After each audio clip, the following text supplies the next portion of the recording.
Not scared of telling the story before. And మీరు అంటే ఒక థ్రిల్లర్లు కానీ సస్పెన్స్ ఫిల్మ్స్లో మొత్తం చెప్పలేము, ఎందుకంటే అవి బ్యాక్ అవుతాయి కాబట్టి. మిగతా సినిమాలకి హ్యాపీగా కథ చెప్పేచ్చండి. If the film is about an experience then నేను అసలు ఆలోచించకుండా డౌట్ లేకుండా చెప్పేయచ్చు. Hello Andy, hi here. I am Bhavita from BTV. I'm very excited to watch the movie on 29th. So it's all about anger issues kada. మీ anger issues గురించి story నడుస్తుంది. And recent ఇంటర్వ్యూలో కూడా మీరు చెప్పారు మీరు ఎక్కువసేపు యాంగర్ని హోల్డ్ చేసుకోలేరని. సో ఇన్ రియల్ లైఫ్ ఏదైనా యాంగర్ని హోల్డ్ చేసుకోకుండా రిగ్రెట్ అయిన ఇన్సిడెంట్స్ మీకు ఏమైనా ఉన్నాయా? Yeah, first of all, film is not about anger issue. It's just a small point. But film is more about what is the real anger.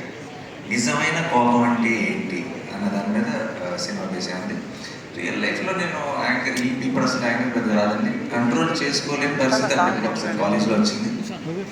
దానికి regret అయ్యాను. Regret అవడం అనేది దాని తాలూకు రిపర్కషన్స్ కూడా ఫేస్ చేశాను. అదే అండి, అదే చెప్తున్నాను. కొంచెం చాలా రిపర్కషన్స్ ఫేస్ చేయాల్సి వచ్చింది. దాని డీటెయిల్స్లోకి వెళ్ళారనుకోండి, ఇప్పుడు మీరు నన్ను చూస్తున్న ఇమేజ్ మీ మైండ్లో మారిపోతుంది. నేను వెంకట ఎన్టీవీ సార్. సరిపోతే సినిమాలో అంటున్నారు, కానీ same concept already Allu Arjun గారు చేశారు. నా పేరు సూర్య, నా ఇల్లు ఇండియా.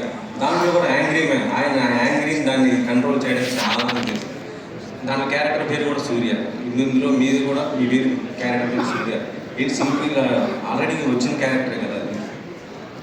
మీరు రెండు చూసి ఇది మాట్లాడండి, అప్పుడు మనం మీ డిస్కషన్ ఉంటుంది.